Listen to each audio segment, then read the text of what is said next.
एक लड़के को एक बहुत खूबसूरत और अमीर लड़की से प्यार हो गया।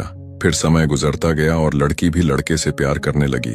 फिर एक दिन लड़के ने शादी के लिए उसे प्रपोज कर दिया। लड़की बहुत खुश हुई। उसने अपने घर में आकर बताया तो उसके घर वाले भी मान गए और कहा उसे चाय पर बुला लो। फिर जब लड़का उनके घर आया तो बहुत अच्छे से, बहुत इज्जत से उनसे मिला।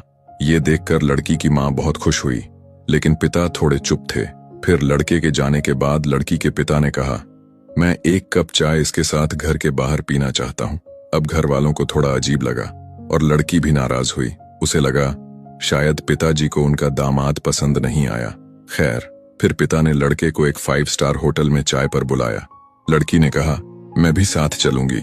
पिता मुस्कुराए और कहा, ठीक है, लेकिन थोड़ा दूर बैठना, उसे पता ना चले कि तुम भी मेरे साथ आई हो। इसके बाद लड़की के पिता ने वेटर को कुछ टिप दी और कहा, मेरा एक मेहमान आ रहा है, जब हम आपस में मीटअप कर रहे हों तो तुम उस पर चाय का कप गिरा देना, लेकिन याद रहे चाय ज्यादा गर्म ना हो। फिर लड़का जब आया तो वेटर ने ठीक वैसे ही किया। बस फिर क्या, लड़के ने वेटर पर चीखना चिल्लाना शुरू कर दिया। उसे 2-4 गालियां भी दे दी और बहुत बुरी तरह से बेइज्जत कर डाला।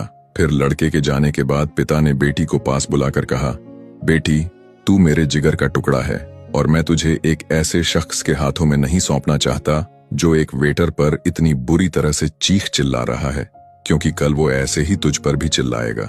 ये केवल तुम्हारी खूबसूरती और पैसों की वजह से तुम्हारी रिस्पेक्ट कर रहा है, और रिस्पेक्ट का मतलब ये नहीं कि वो केवल तुम्हारी रिस्पेक्ट कर रहा है। अगर वो करेगा तो सबकी रिस्पेक्ट करेगा, और अगर नहीं करेगा तो किसी की नहीं करेगा। दोस्तों, असली इज्जत वही है जो हर किसी को मिले, क्योंकि जो दूसरों की इज्जत नहीं करता वो अपनों की भी इज्जत नहीं करता।